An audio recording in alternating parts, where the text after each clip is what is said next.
ಎಲ್ಲರಿಗೂ ನಮಸ್ಕಾರ. ಸಪ್ತಮಾತೆಯರ ದೇವಸ್ಥಾನ, ಹೊಸಕೋಟೆ ತಾಲೂಕು. ಇದೊಂದು ಪುರಾತನ ಮತ್ತು ಸುಂದರ ಪ್ರವಾಸಿ ತಾಣವಾಗಿದೆ. ನಾವೀಗ ಬೆಟ್ಟದ ಮೇಲಿರುವಂತಹ ದೇವಸ್ಥಾನಕ್ಕೆ ಹೋಗ್ತಾ ಇದ್ದೀವಿ. ಎರಡೂ ಕಡೆಗಳಲ್ಲೂ ತುಂಬ ಸುಂದರವಾದಂತಹ ರಸ್ತೆಗಳ ನಿರ್ಮಾಣ ಮಾಡಿದ್ದಾರೆ ಮತ್ತು ಸಾಲು ಮರಗಳನ್ನು ಕೂಡ ಇಲ್ಲಿ ನೆಡಲಾಗಿದೆ. ಸ್ಥಳ ವಿಳಾಸ: ಅರಳೆಮಾಕನಹಳ್ಳಿ, ಹೋಬಳಿ ಜಡಗೇನಹಳ್ಳಿ, ಹೊಸಕೋಟೆ. ಬೆಂಗಳೂರಿನಿಂದ 35 ಕಿಲೋಮೀಟರ್ ದೂರದಲ್ಲಿದೆ. ಇತಿಹಾಸ: ಈ ದೇವಾಲಯವು ಸುಮಾರು 300 ವರ್ಷಗಳಷ್ಟು ಪುರಾತನವಾದದ್ದು. ನಾವೀಗ ದೇವಸ್ಥಾನವನ್ನು ನೋಡ್ತಾ ಇದ್ದೀವಿ. ಇದು ಮೂಲ ದೇವಸ್ಥಾನ. ಪ್ರತಿಯೊಂದು ಹರಕೆ, ಕಾಣಿಕೆ ಪ್ರತಿಯೊಂದು ಕೂಡ ಇಲ್ಲಿ ದೇವತೆಯರ ವಿವಿಧ ಉತ್ಸವಗಳನ್ನು ಮತ್ತು ಸೇವೆಗಳನ್ನು ಕೂಡ ಇಲ್ಲಿಯೇ ಮಾಡುವಂಥದ್ದು. ಇದು ಮೂಲ ದೇವರು ಮತ್ತು ಅತ್ಯಂತ ಪ್ರಾಚೀನವಾದಂತಹ ದೇವಾಲಯವೂ ಹೌದು. ಇಲ್ಲಿ ತಾಯಿಯ ರೀತಿಯಲ್ಲಿ ಸಪ್ತ ಮಾತೃಕೆಯರು ಭಕ್ತರ ಇಷ್ಟಾರ್ಥಗಳನ್ನು, ಕಷ್ಟಗಳನ್ನು, ನೋವು, ಸಂಕಟಗಳನ್ನು ನಿವಾರಿಸುವಂತಹ ದೇವತೆಗಳಾಗಿದ್ದಾರೆ. ದೇವತೆಗಳು ಸಪ್ತ ಮಾತೃಕೆಯರನ್ನು ಆರಾಧಿಸಲಾಗುತ್ತದೆ. ಇದು ಒಂದು ಸಣ್ಣ ಬೆಟ್ಟದ ಮೇಲಿರುವ ದೇವಾಲಯವಾಗಿದ್ದು, ಇಲ್ಲಿಂದ ಸೂರ್ಯಾಸ್ತದ ನೋಟ ಅತ್ಯಂತ ಸುಂದರವಾಗಿ ಕಾಣಿಸುತ್ತದೆ. ಜೊತೆಗೆ ಬೆಟ್ಟ ಮತ್ತು ಮರಗಿಡಗಳಿರೋದ್ರಿಂದ ಇಲ್ಲಿ ನವಿಲುಗಳು ಕೂಡ ಕಾಣಿಸುತ್ತೆ.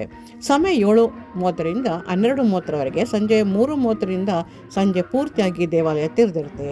ಸಪ್ತ ಮಾತೃಕೆಯರಾದಂತಹ ಬ್ರಾಹ್ಮಿ, ಮಾಹೇಶ್ವರಿ, ಕೌಮಾರಿ, ವೈಷ್ಣವಿ, ವಾರಾಹಿ, ಇಂದ್ರಾಣಿ ಮತ್ತು ಚಾಮುಂಡೇಶ್ವರಿ ದೇವತೆಗಳಿಗೆ ಸಮರ್ಪಿತವಾಗಿದೆ.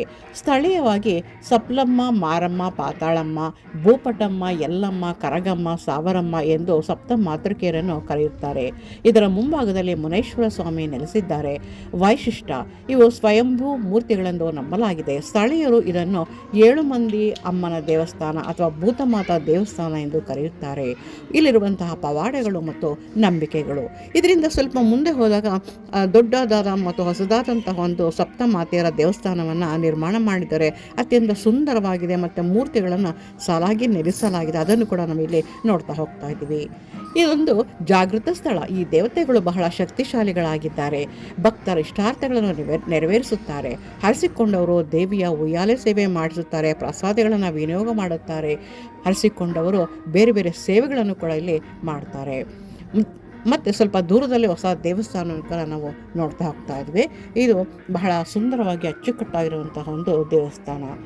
ಭೂತ ಮಾತೆಯರ ಕೃಪೆ, ಇದೊಂದು ಜಾಗೃತ ಸ್ಥಳವಾಗಿದೆ.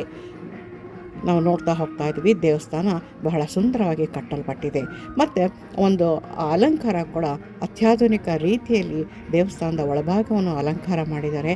ಮತ್ತು ಇಲ್ಲಿ ದೇವತೆಗಳನ್ನು ಕೂಡ ನಾವಿಲ್ಲಿ ನೋಡಬಹುದು. ಭಕ್ತರ ಎಲ್ಲ ರೀತಿಯ ಕಷ್ಟ ಸುಖಗಳನ್ನು ಕೂಡ ಇಲ್ಲಿ ನೋಡ್ಕೊಳ್ತಾ ಹೋಗ್ತಾರೆ.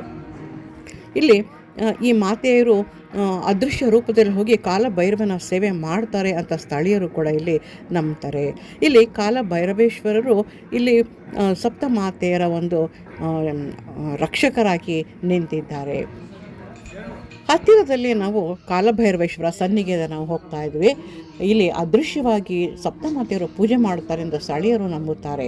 ತಾಂತ್ರಿಕ ಪೂಜಾ ಸಮಯದಲ್ಲಿ ಸಪ್ತ ಮಾತೆಯರು ಶಕ್ತಿ ದೇವತೆಗಳಾಗಿದ್ದು, ಕಾಲಭೈರವನು ಈ ಶಕ್ತಿಗಳಿಗೆ ಕ್ಷೇತ್ರ ಪಾಲಕನಾಗಿ ಅಂದರೆ ರಕ್ಷಕನಾಗಿ ಪೂಜಿಸಲ್ಪಡುತ್ತಾನೆ.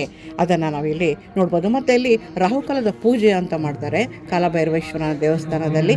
ಅಲ್ಲಿ ಏನೇನು ತೊಗೊಂಡು ಹೋಗಬೇಕು, ಯಾವ ಸಾಮಾನುಗಳನ್ನು ತೊಗೊಂಡೋಗಿ ಅಲ್ಲಿ ಪೂಜೆ ಮಾಡಿಸ್ಬೇಕು, ಮಾಡಿಸಿದ್ರೆ ಏನು ಪರಿಣಾಮಗಳು ಅಥವಾ ಫಲಿತಾಂಶಗಳು ಸಿಗುತ್ತೆ ಎನ್ನುವುದನ್ನು ಕೂಡ ಅಲ್ಲಿ ಸೂಚನಾ ಫಲಕದ ಮೇಲೆ ಹಾಕಿದ್ದಾರೆ. ಕಾಲಭೈರವೇಶ್ವರ ಒಂದು ಮೂರ್ತಿಗಳನ್ನು ಕೂಡ ನಾವಿಲ್ಲಿ ನೋಡಬಹುದು. ಇಲ್ಲಿ ಅತ್ಯಂತ ಶಕ್ತಿಶಾಲಿಯಾದಂತಹ ದೇವರುಗಳು ಕೂಡ ಇಲ್ಲಿ ಆಗಿದ್ದಾರೆ. ಇವೆರಡು ಸ್ಥಳಗಳು ಹತ್ತಿರದಲ್ಲಿರೋದ್ರಿಂದ ನಾವು ಭೇಟಿ ಕೊಟ್ಟು ನಮ್ಮ ಇಷ್ಟಾರ್ಥಗಳನ್ನು ನೆರವೇರಿಸಿಕೊಳ್ಳಬಹುದು. ಈ ಒಂದು ಮಾಹಿತಿ ನಿಮಗೆ ಇಷ್ಟವಾಗಿದ್ದರೆ ಲೈಕ್ ಮಾಡಿ, ಸಬ್ಸ್ಕ್ರೈಬ್ ಮಾಡಿ ಮತ್ತು ಇಲ್ಲಿ ಕೊಟ್ಟಿರುವಂತಹ ಸೂಚನೆಗಳನ್ನು ನೋಡಿಕೊಂಡು ನೀವು ಕೂಡ ಪೂಜೆಯನ್ನು ಮಾಡಿಸ್ಬೋದು. ನಮಸ್ಕಾರ.